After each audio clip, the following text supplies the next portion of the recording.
Jamal beat me with a metal cane like I was a piece of meat. Okay, and broke into the house, did a whole bunch of negative stuff that you all have records for. I never understood why. Today, I don't understand why. Ms. Abrams, this is an application. Did you review the application for deferred adjudication with your attorney? Did you understand it and sign it? Yes, ma'am. Did you review the court admonishments with your attorney? Did you understand it and sign it in all the appropriate places? Yes, ma'am. You're charged with injury to the elderly or disabled with intentional bodily injury.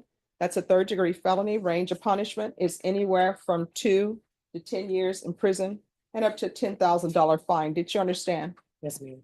Did you understand if the court were to grant your application for deferred adjudication, if for any reason your deferred adjudication were revoked, the court could find you guilty and sentence you up to 10 years in the prison and up to $10,000 fine? Yes, ma'am. Did you review the plea bargain page with your attorney? Did you understand it? Yes, ma'am. According to the plea, the state is proceeding on count 2. There's a $1,500 fine. State recommends deferred adjudication. There's an affirmative finding of family violence. There's to be no contact with the complainant and a mental health evaluation. Did you understand that to be the plea? Yes, ma'am. Defense, is that the plea? It is, Your Honor. State, is that the plea? Outside the agreement, the state is requesting that your deferred adjudication be for a term of 4 years. There be 60 hours community service restitution, anger management, MRT, and follow all recommendations from the mental health evaluation and TAP. Did you understand those were recommendations from the state and the court does not have to follow those recommendations? Yes, ma'am. Then to the offense as charged in count 2, how do you plead? Guilty, not guilty, or no contest? No contest. Court will find that defendant has knowingly and voluntarily waived and consented to stipulation of testimony and stipulations. Court will accept into evidence state's exhibits 1 and attachments and review the same. After reviewing state's exhibits 1 and attachments, the court will find there is sufficient evidence to find you guilty. Court will defer finding of guilt as you applied for deferred adjudication. Are you proceeding with sentencing? We are, Your Honor. Anything you wish to say on behalf of your client? We're asking that you follow the plea bargain agreement, Your Honor. My client's been in custody since the offense date back in August of 2024. He's had an opportunity to think about, why he's here today and actually accept responsibility. He understands that if granted the application for probation, how daunting that it may be, but in speaking to him, he's ready to move on with his life and make a difference. He understands what he did was wrong. And I believe he has something to tell you, Judge. If he can. If you have something you wish to tell me, I'll place you under oath. I'm sure. All right, can you raise your right hand? Do you solemnly swear or affirm the testimony you give will be the truth and nothing but the truth, so help you God? Yes, ma'am. All right, you can lower your hand, state your name for the record. My name is Jamal Ricardo Fisher. All right, what do you wish to say? Miss Boyd, I can tell, even taking the glasses off, I'm nearsighted. Both of you and I have these little scars right here from our glasses. And I was listening to you earlier. Without my glasses on, I can barely see you. 6 months ago, on August 26th, I reacted to what I felt had been 2 years of a nightmare. I have lived with my parents for 38 years, and they're the best things that have ever happened to me. I couldn't see the forest through the trees because what was happening to me had never happened before in my life. That day, I reacted in a horrible way towards my father because I lost my cool and I lost my power. The last 6 months of my life have been the best 6 months of my life because I've gotten in touch with myself and I've remembered a very important thing, that no matter what I'm going through, and no matter what anyone is going through, how I choose to react to it is completely and totally up to me. And these days I choose happiness. I cry a lot because it's been a long 6 months. And the last 2 or 3 of them, I haven't spoken to my family. Well, last 6, I haven't talked to my dad. Last 2 or 3, I haven't talked to my mom. And I've lived with them for the entire 38 years of my life. What happened to me didn't just happen to me, it happened to us. But my parents were never to blame. And I couldn't see that because of, lack of communication, being a 38-year-old and immature in some parts. But I'm glad to be before you today. And I when I say that the last 6 months have been the best 6 months of my life, I don't intend or want to be back in jail. But it was time that I needed to listen to myself. It was time I needed to listen to God. It was time I needed to really reflect, not just on, the time in here, but the last 38 years of my life. And I'm happy standing before you and my parents today, knowing that God gave me a reason for existing. And it's to bring happiness to myself, my family, and anyone else that I encounter. And no matter what I'm going through in life, no matter how hard it is, I don't have to not be happy. And I surely don't have to take my unhappiness in a moment out on someone, especially not my dad. Any questions? Anything For the else? bench, Your Honor. So here's my question. One, it appears that you're not going to be allowed to live with your parents. So why were you, as a 38-year-old, living with them in the first place? Well, over a decade ago, I'll admit that I was a drug addict, and my parents were enablers. They loved me as much as a parent could love their child, and then some. And so they didn't want to kick me out on the street. They didn't want to, despite me stealing, thieving, and whatnot. That was not the case over the last 2 years. Over the last 2 years, I have done anything and everything I could to get a job. Actually, let me take that back. At the beginning of those 2 years, I was completely sober. In a 2-week span, I had gotten off of all pharmaceutical medications. I decided I no longer wanted to smoke cigarettes, which I had been doing since I was legally allowed to smoke cigarettes, and I no longer wanted to use drugs. And I kept that promise to myself for nearly a year. I was racially profiled and wrongly terminated from my job, fell off that horse, but I remained sober. I didn't smoke cigarettes, and I just decided to get back on that horse. Only I didn't get back on it. After a month of not having any work, I was fine. After 3 months of not having any work, not so much. After 6 months of not having any work, of having my parents' Wi-Fi hacked, my cell phone hacked, of having people whose identities I still don't know listen on my phone calls, things were getting testy. So let me ask you this. Yes, ma'am. Your prescribed medications, what were they for? When I was 21, I was a full-blown heroin addict, and I was depressed because I was a full-blown heroin addict. I'd swallowed 1,300 milligram trazodones because I was tired of my life. I was hospitalized off of Floyd Curl for 7 days, and part of my discharge paperwork was to go see. Okay, here's the thing. Uh-huh. I need you to slow down because the court reporter has to take down I everything. apologize. I was hospitalized up to the hospital of Floyd Curl, because Methodist. Part of my discharge paperwork was to see if this man, his name was Dr. Moody, not making that up. He talked to me for 35 minutes and said that I had bipolar 2 disorder, prescribed me lithium and clonazepam, and I was 21, max 22. At the time, because I was raised to respect my elders and because I was in the hands of a doctor, I just kind of said, okay. I was never bipolar. I never had bipolar 1, never had bipolar 2, but for over a decade, I kept taking clonazepam. Lithium I got off within about 2 years. But I never needed that medication. I never needed lithium. And it took my ex, who I was then with, to wake me up to the fact that I didn't need to be on that benzo. And do you have any children? No, ma'am, I wish I did. Okay. All right, any other questions? No other questions. All right. So, is his father here? Oh, I think you All right, if we can have his father come up, please. gonna step aside. Yes.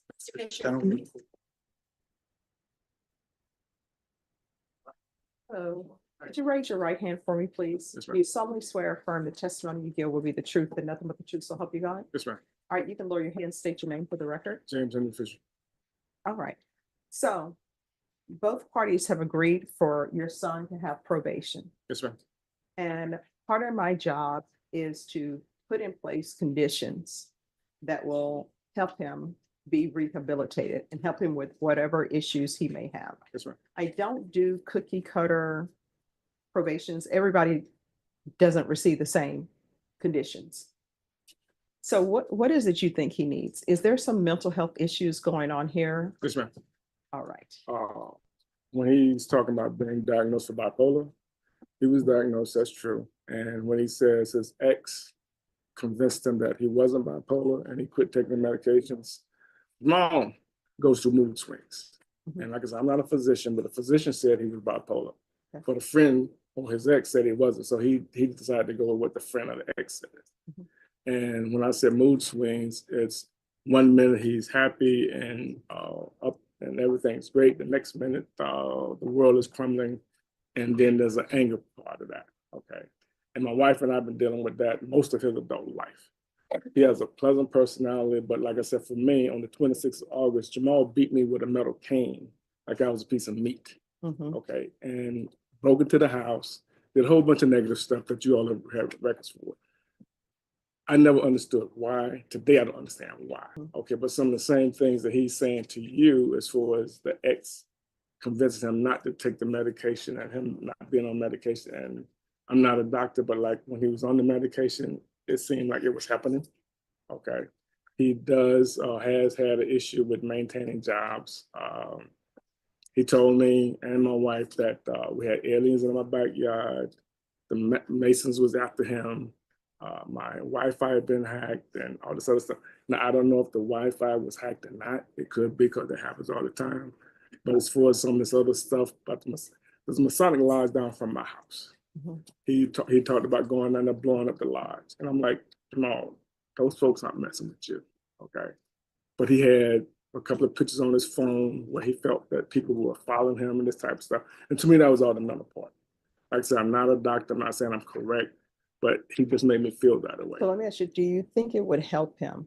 Because they do have placement in a mental facility to make sure that he is on his medications, to make sure he has a case manager.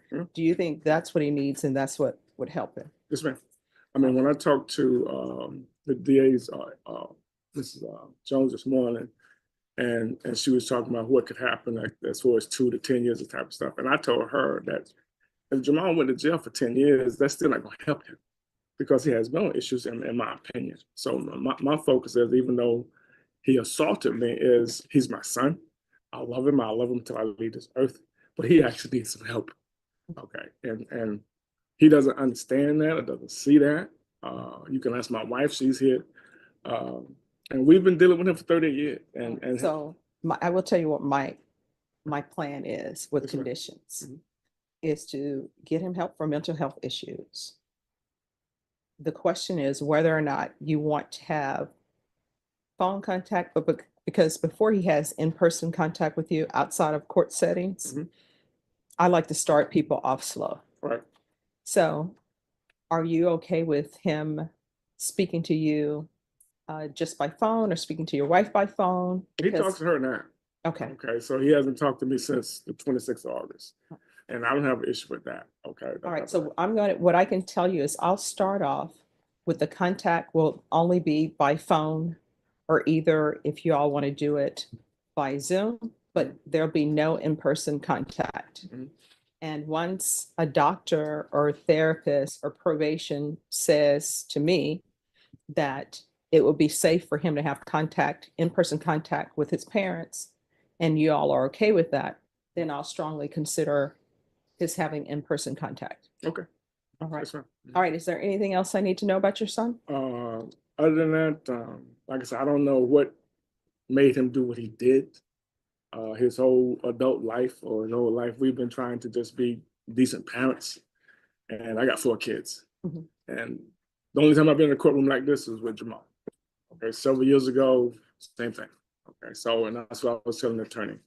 I don't know what will help him. I hope this is. I hope this is the last time that I have to come into a courtroom. Well, I will tell you, in my experience, a lot of mental health issues for males happen around the 18-year mark. For females, sometimes it's a little bit later. Sometimes it's mid-20s for females, but usually for males, the mental health issues, if they happen, usually around the 18-year mark. And when I say mental health issues, I don't mean mental health based upon traumatic things that happen. I mean the schizophrenia, the bipolar, that type of thing. All right. Thank you so much. Sure, thank you. All right. This is what the court is going to do. There's a $1,500 fine that will be probated. The court will sentence you to 4 years deferred adjudication. If you complete everything early, the court will consider early termination. There's to be regular reporting by Zoom or in person. There's to be regular random UAs. How far did you go in school? I completed trade school for welding, got my combination welder certification, and I also got my CDL. All right, 100 hours of community service restitution. Probation, if he actually uses his CDL, then the court will consider waiving 50 of those hours. There is to be an affirmative finding of family violence. There's to be no in-person contact with the complainant or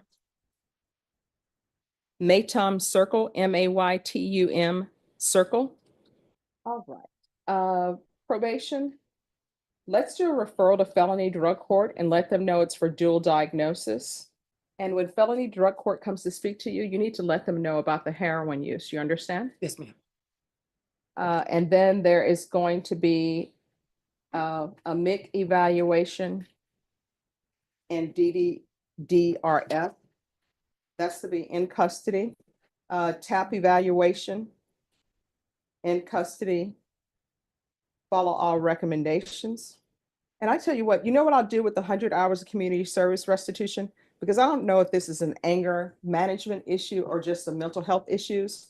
With the anger management, once he completes that, the community service hours will be deemed satisfied. Anything else you need from the court to be successful? No, ma'am.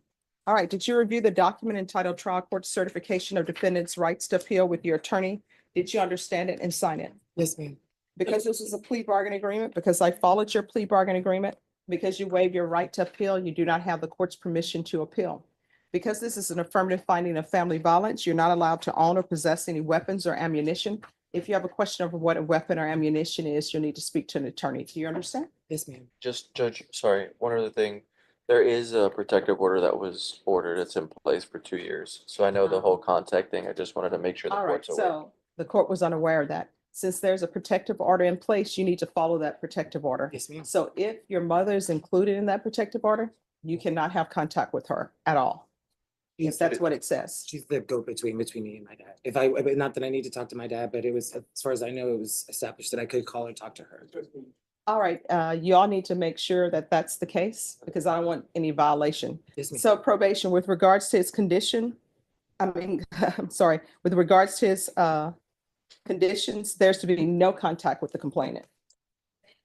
All right, thank you. The defendant stood in court calmly and confidently, telling the judge that the last 6 months he spent in jail were the best months of his life, claiming he found peace, happiness, and a spiritual awakening, trying to present himself as a misunderstood son who simply needed time to reflect. But the courtroom atmosphere changed as the judge listened closely and began separating reality from fantasy. Because this was not a harmless situation, but a serious case involving injury to an elderly parent. As Jamal, a 38-year-old man, admitted he had lived with his parents his entire life and described his violent outburst as a moment where he lost control, framing jail as a blessing rather than taking full responsibility for his actions, while subtly shifting focus to his emotions, his struggles, and his personal growth. Yet, the judge pressed deeper, asking about his work history, mental health, medication use, and bizarre claims about being watched, hacked, and targeted, revealing a pattern that raised serious concern. And then the most powerful moment came when his father took the stand under oath and shattered the carefully crafted story, calmly but painfully explaining that his son beat him with a metal cane, broke into the house, and terrified the family, describing years of mood swings, delusions, job losses, and untreated mental illness, making it clear this was not a one-time mistake, but a long-running crisis. And despite being assaulted, the father spoke with love, saying jail alone would not help his son and that he needed real mental health treatment, which led the judge to issue a firm but compassionate ruling, granting deferred adjudication instead of prison while imposing strict conditions, including no in-person contact with the parents, mandatory mental health and drug court programs, probation, evaluations, and close supervision, sending a clear message that personal speeches and emotional storytelling cannot erase violence, and that true accountability means accepting help, protecting victims, and facing consequences, turning what the defendant called the best time of his life into a serious wake-up call designed not to punish alone, but to prevent further harm and possibly save a family from complete destruction.